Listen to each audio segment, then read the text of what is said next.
Tukufuti mwezini marhaba de vomlio na wasi Kwezi TV. Tuwezi Ivan. Bonsoir Jaidi, bonsoir à tous et merci de nous retrouver pour ce nouveau journal.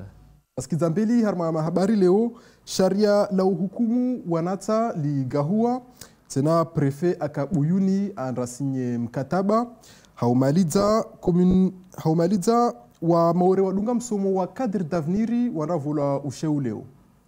Maintenant, les titres de ce vendredi 22 octobre. Faire primer l'éducatif, c'est le mot d'ordre du nouveau code de justice pénale des mineurs.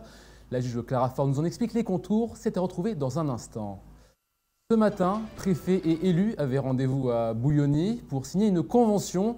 Objectif, enclencher le développement du Grand Nord. Nous étions sur place ce matin. Et enfin, partir en métropole et de revenir cadre à Mayotte. C'est le but des cadres d'avenir. Un dispositif pour contrer le manque de personnel qualifié en Outre-mer. Les détails en fin de journal. En titre, le code de la justice pénale des mineurs est entré en vigueur le 30 septembre dernier. Pas de grands bouleversements. À l'horizon est toujours le même mot d'ordre pour la justice. Les mesures éducatives doivent primer. Avec Clara Faure, juge des enfants au tribunal judiciaire. En poste depuis 4 ans à Mayotte, elle assure que le taux de récidive est très bas sur le territoire, j'ai dit. Iwa rangu mwezi 30 wa Septembru sharia la uhukumu wanata ligahua Clara Faure de juji a hukumu wanata hunumaore arimparar heleza tongo pia za tulwanziani na revolution mahelezo. Clara Faure est l'un des juges des enfants qui office au sein du tribunal judiciaire de Lille. Depuis le 30 septembre dernier, elle est chargée d'appliquer le code de la justice pénale des mineurs. Elle nous en explique ses contours. Cette réforme, elle va réorganiser toute la procédure. Les grands principes de la justice des mineurs sont repris, ne sont pas changés. Mais c'est vraiment d'un point de vue procédural que les changements sont les plus importants. Et en particulier, et c'est ce qu'a voulu le législateur en adoptant ce code de la justice pénale des mineurs, c'est de rapprocher le temps judiciaire du temps de l'acte commis. Et donc aujourd'hui, la réponse pénale, elle va être beaucoup plus rapide. La première réponse pénale auprès d'un mineur sera plus rapide et la première présentation devant le juge des enfants en réponse à une infraction commise par un mineur se fera dans des délais restreints. Qui sont c'est un délai de 3 mois. La loi, elle impose, après l'acte commis, que le mineur soit présenté dans un délai de 3 mois devant le juge. À l'issue de ce premier jugement, une phase de mise à l'épreuve éducative se met en place. Elle dure 9 mois et s'accompagne d'un suivi éducatif. À la fin de cette période, une nouvelle audience est organisée pour déterminer si le mineur doit être sanctionné ou non. Dans tous les cas, la prison ne représente qu'une décision en tout dernier recours. Je tiens à rappeler que l'incarcération, elle doit être exceptionnelle et elle doit avoir lieu en dernier recours. Nous sommes dans l'obligation de motiver l'incarcération spécialement lorsqu'il s'agit d'un mineur et de motiver, dans l'élément de motivation, il va falloir justifier en quoi toutes les mesures éducatives sont inefficaces ou pas adaptées. Ceci étant dit, ici et même en métropole, l'incarcération du mineur, elle est essentiellement prononcée pour les faits les plus graves, les faits de nature criminelle. C'est quoi un fait de nature criminelle? Un fait de nature criminelle, c'est des faits qui sont punissables de plus de 10 ans d'emprisonnement. Il s'agit essentiellement des viols, des meurtres. À Mayotte, il n'existe qu'un centre éducatif renforcé. Lorsqu'un délinquant de moins de 18 ans doit être placé dans un centre éducatif fermé, il est envoyé à La Réunion ou en métropole. Néanmoins, les mesures répressives sont rarement prononcées contre des mineurs, notamment ceux de moins de 13 ans. La loi, elle pose une présomption d'irresponsabilité pénale à l'âge de 13 ans. C'est une présomption. Ça veut dire qu'en dessous de 13 ans, le mineur qui a moins de 13 ans, il est présumé irresponsable des actes qu'il a commis.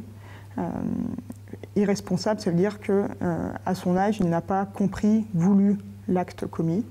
Et il n'est pas en mesure, en raison de son âge, de comprendre le sens de la procédure pénale. La loi, elle pose l'âge de 13 ans, mais c'est une présomption, ce qu'on appelle réfragable.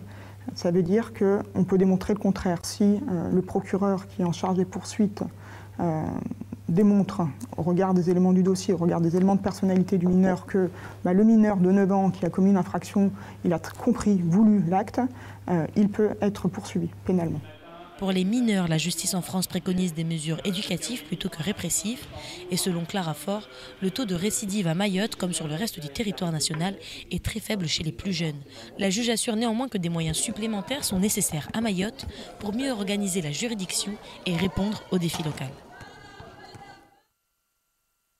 Clara Faure rilizevani sharialini la javasa lisikizambeli litongoza patana na msomo ni wa uvunguza zozapatana na zizengwe za halisi za ubala wanatsa shivani tena harna sharia la Shifaransa mwanamtsa ushindro hukimilwa lera para maha 13 neka lera fanya zitendo zahe kapara mahayayo lazimu procureri ahenyese amba kweli mwanamtsonu afikiri apre tena kweli ahelewa tongo wako ifanya. Et Ivan, on va continuer de parler de délinquance avec le syndicat Alliance Police maintenant. Et effectivement, j'ai dit, hier, une intersyndicale de la police a rencontré le préfet, l'occasion d'évoquer la lutte contre l'immigration clandestine et la sécurité. Le délégué du gouvernement assure qu'il s'agit d'une priorité absolue pour l'État. Il a de nouveau affirmé que les effectifs sont suffisants pour l'heure. Si les chiffres actuels de la délinquance semblent lui donner raison, les policiers, eux, restent vigilants. Écoutons le secrétaire départemental du syndicat Alliance Police dans la matinale ce matin. Lui, il dit on va faire avec l'existant. Oui. Nous, on vous dit, ça se ressent, les cabriolages ont baissé, il y a quelques atteintes aux personnes, mais c'est lié aux violences urbaines, il n'y a pas tout le temps des blocages, il y a quand même des éléments qui montrent qu'on arrive à cet équilibre qui est recherché en tout cas.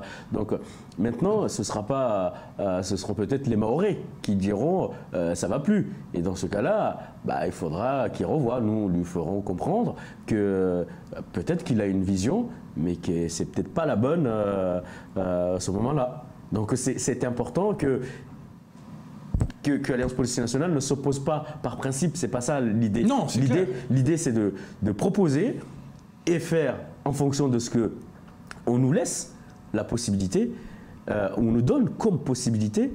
Mais après, vous avez aussi toute la société, tous les Mahorais qui sont là pour dire ça va pas. Et l'autre actualité de ce vendredi, cette rencontre à Bouillonny entre le préfet et des représentants du conseil départemental et de la communauté d'agglomération du Grand Nord. Ils ont signé une convention pour initier des travaux en vue de développer le nord de l'île. Jaidi Molida, vous étiez sur place ce matin. Préfet Maora aka Bouillonny leo akondo sinye mkataba na conseil départemental na madomana wa commune za Kibulani hauhendesa mbeli ya madago na ruvulishi ya mahelezo.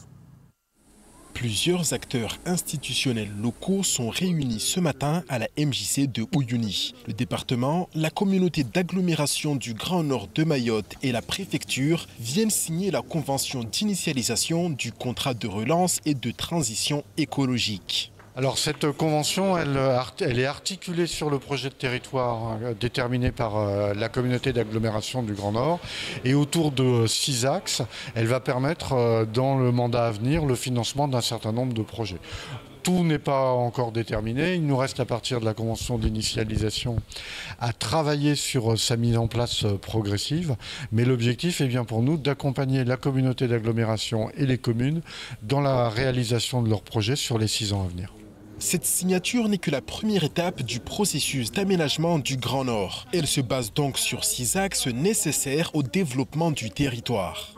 L'aménagement, l'environnement, le développement économique, le tourisme et les loisirs, l'habitat et tout ce qui a trait à la cohésion sociale et aux solidarités. Les liaisons maritimes, la connexion de notre territoire avec les territoires voisins et notamment le Grand Mamoudzou, c'est des éléments importants qu'on souhaite mettre en place. Le développement de l'accueil des entreprises, le port de Longoni, c'est un enjeu stratégique pour le développement du territoire. Et puis tout le volet qui a trait à la protection de l'environnement. Également signataire, le conseil départemental tient aussi à jouer son rôle pour développer le nord de l'île. Il tient à rassurer la population sur les investissements qui seront réalisés. Departement isoliva leo rihandrisa ufanyazi vumoja ritsoja raha ritsojo sinya mkataba raha departement isrenga nzima uja usaidia intercommunalite ya Kibulani pare tongozini pia zende mbili wawengi wao shanga mbarangu wantwahea kawaskia bevanu leo rihandisa ihazi. Le coût de réalisation des différents projets est estimé à 200 millions d'euros. Les institutions comptent bien accompagner la communauté d'agglomération du Grand Nord afin de les réaliser. Le délai fixé pour mener à bien les différents chantiers court d'ici la fin du mandat actuel de la communauté d'agglomération, soit jusqu'en 2026. Commune za Kiblani wana hazi nyingi wataha wazitie nziani muri nyumba za wakazi na entreprise au barji zitondrao tamu moju wabo wasutama i departement na prefecture wave msada tarmwa hazi stufanyishi hao iyo demana wakafanya mkataba leo tena commune za Bandrabwa, Mtamboro, Hakwa na Kungu de waliomo na commune za Kiblani. On va passer au bref, si tu veux bien. On enchaîne exactement avec l'actualité en bref de ce vendredi 22 octobre, j'ai dit. C'est ça, haukuti. Rutona mba maore hatu wengi wasiremai sinzano haujistahadarisha na wade wa COVID. Tena jumba la INSE litekeleza amba hunu maore marke wakazi wazilivao pare wa enshi zheya tena. Na rufutisha mahelozu vameusha na Leslie Vimene. Selon les données arrêtées le 17 octobre dernier, le nombre de personnes ayant reçu une première dose de vaccin à Mayotte s'élève désormais à 140 258 personnes, soit 78,1% de la population cible. 57,5% de cette même population cible dispose d'un schéma vaccinal complet. Depuis 2 mois, plus de 10 000 doses hebdomadaires de vaccins sont injectées sur le territoire. Cette dernière semaine a été la semaine des records, avec le plus grand nombre de vaccins injectés depuis le début de la campagne. Tous les centres de vaccination ont enregistré une augmentation nette de leur fréquentation. Le nombre de primo-vaccinés est actuellement égal à celui des personnes venant recevoir leur deuxième dose. 23 sites de vaccination sont ouverts à la population cette semaine. À noter également qu'une 3e dose de vaccin est recommandée pour les personnes âgées de plus de 65 ans, présentant des pathologies, facteurs de risque de formes graves à l'instar de la trisomie 21, du cancer, de l'obésité forte, de l'influence cardiaque ou du diabète. Au cours de ces dernières années, Météo France est pleinement engagée dans une logique de renforcement de ses moyens et d'amélioration des services au bénéfice du territoire. À l'occasion de son déplacement à Mayotte, Virginie Schwartz, présidente directrice générale de Météo France, et le préfet Thierry Suquet ont fait plusieurs annonces. C'est le cas de l'implantation prochaine d'un radar hydrométéorologique, un outil indispensable en matière de prévision cyclonique et d'anticipation des épisodes de fortes pluies, mais également pour le suivi des ressources en eau à l'échelle des petits bassins versants qui composent le réseau hydrologique de Mayotte et d'aide à l'évolution du risque de feux de forêt. La construction de ce nouveau radar en petite terre commencera en janvier 2023 pour une livraison prévue début 2025. Par ailleurs, un nouveau centre de Météo France va être construit pour une livraison attendue courant 2022. On peut encore noter une mise en place d'un dispositif de vigilance à 4 couleurs, vert, jaune, orange et rouge, analogue à celui de la métropole. Le prix à la consommation ménage augmente de 0,4% en août 2021 à Mayotte, indique l'INSEE dans le dernier indice de prix qui ajoute à titre de comparaison que sur un an, les prix à la consommation augmentent de 1,5% à Mayotte et de 1,9% en France hors Mayotte. Ce sont une nouvelle fois le prix de l'énergie et de l'alimentaire qui contribuent le plus à cette inflation. Le rebond des tarifs de l'énergie atteint plus 1,6% en août, après plus 1,1% en juillet. En août, cette hausse résulte de l'augmentation des tarifs du carburant et de la bouteille de gaz. Sur 12 mois, le prix de l'énergie augmente de 11,6% à Mayotte et de 12,7% en France. De l'autre côté, le prix des produits alimentaires augmente de 0,8% en août. Sur un an, le prix de l'alimentaire augmente de 0,1% à Mayotte et de 1,3% en France, détaille l'Institut. Enfin, si les prix des services sont stables en août, il augmente sur l'année de 1,8% à Mayotte et de 0,7% en France. Le coût de la vie augmente donc encore et toujours et cela ne devrait pas s'arranger dans les mois à venir. Skiavani zini riali mia za euro de wakazi watu sparao hawasaidie harma maisha kila siku. Msadaunu watu iparao watu ipara mara moja tu itoka mwezi wa Desembru. Tena watu wafanya watu sparao ni watu wafanya hazi kawaspara mshahara wa shia 2,000 za euro. mabakoko na mahoko na wazungo hazi hanguvu tena Jean Castex atekeleza tena mba harna pia mwahauto jao babo tuni kimala gazi kaltsohea tena. Ivan, parlons de formation maintenant. Exactement, exactement. Créé en 2018, le dispositif cadre d'avenir permet aux étudiants ultramarins d'aller en métropole pour suivre des études supérieures dans le but de devenir cadre sur leur territoire d'origine. À Mayotte, 3 promotions n'ont bénéficié jusqu'à aujourd'hui. Les 2 premières sont revenues à Mayotte et sont désormais insérées dans le monde du travail. Elles ont été reçues aujourd'hui à la préfecture de Petite-Terre pour être félicitées, j'ai dit. Ewa cadre d'avenir unude mwenro watulanziani pare wanazoni wanra some Faransa au la Réunion wadunge msomo ya uka mazefu entreprise leo wawengi wakakaribiswa préfecture wa vole usheu na rufisha mehelezo Ivan Rakotovao. Eh ben c'est très bien, félicitations à vous. Des lettres de félicitations, ces jeunes femmes et hommes en ont reçu chacun une ce matin des mains du sous-préfet Jérôme Millet. Ils font tous partie des 2 premières promotions des cadres d'avenir, un dispositif qui a vocation à faire émerger des cadres locaux en les aidant à poursuivre leurs études en métropole ou à La Réunion. Les cadres locaux sont des étudiants ou des professionnels qui ont décidé d'embrasser un parcours universitaire dans des secteurs jugés prioritaires, qui vont effectuer ce parcours universitaire, qui bénéficient d'une bourse et d'un accompagnement de la part de l'État, de la part de l'association Émanciper Mayotte et qui ont pris l'engagement de revenir à Mayotte pour soutenir le développement économique de Mayotte. Parmi ces jeunes cadres de retour à Mayotte, il y a Najat, diplômée d'un master d'économie et de management public à l'université de Caen Normandie. Elle est aujourd'hui instructrice au Fonds européen. Sans l'aide financière du dispositif, son départ aurait été quasi impossible. C'était une période où ma mère elle était malade. Et les revenus n'étaient pas les mêmes, même si j'avais la bourse, mais derrière, ça n'allait pas couvrir tous mes besoins. Et via le cadre d'avenir, du coup, les 800 € m'ont permis de payer mon loyer, le loyer de mon frère, mes courses et ses courses. Au-delà de l'aspect financier, le dispositif apporte aussi aux jeunes un soutien moral, administratif et méthodologique. Ce fut le cas pour Jamadar. Aujourd'hui chef de service au musée de Mayotte, il est parti à 21 ans, seul à Montpellier, pour un master en environnement. Il faut savoir vivre là-bas, il faut savoir utiliser son argent, faire des économies parfois, savoir là où il faut aller.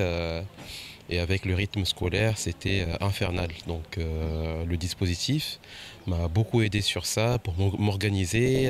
Quand j'avais des problèmes, j'appelais un conseiller.